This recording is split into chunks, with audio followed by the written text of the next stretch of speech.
Nung una, online seller lang ako.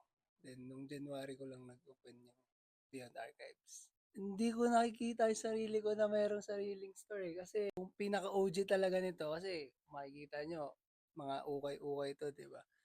Yung mother ko talaga yung, yung OG dito sa thrift. Kasi, Hello, I'm Luan from Grind Journal, where we interview successful people for the younger generation. What's your name, sir? okay, so my name is Jared, also known as Barabay, owner of Beyond Archives. Can you tell us what your brand is and your industry? Okay. I've been buying and selling pre-loved clothes since 2018.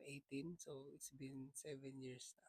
Then, yung itong store is, 6 months pa lang. Kasi, nung una, online seller lang ako. Then, nung January ko lang nag-open yung Beyond Archives.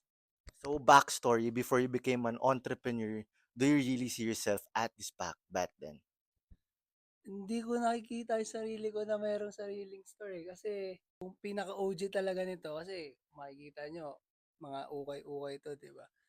Yung mother ko talaga yung, yung OG dito sa thrift. Kasi ever since we grew up, ah, nasanay na kami na yung mga branded clothes namin is galing sa ukay. Pero yung mga bumili nun is yung mother ko.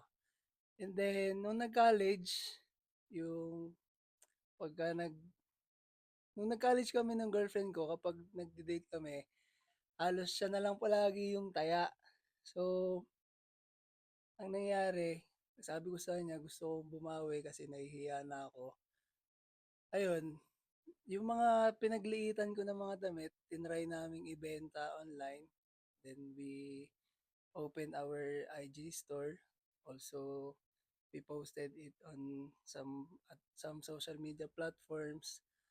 Ayun, after a week, nabenta ko yung mga pre-love ko na items, and then sinunod na namin yung sistema kung paano mag-buy and sell sa galing ukay-ukay, 'di ba?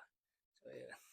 So, you've been in the industry for 7 years. What was the biggest struggle that you encountered and how did you overcome it?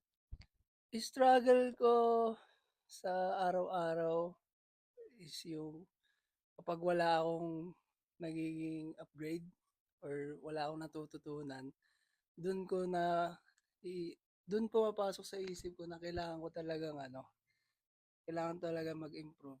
Kasi hindi lang ako yung nagbebenta ng ganito.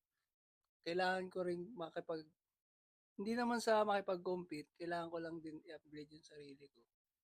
And then, isa pang naging struggle ko way back nung pandemic,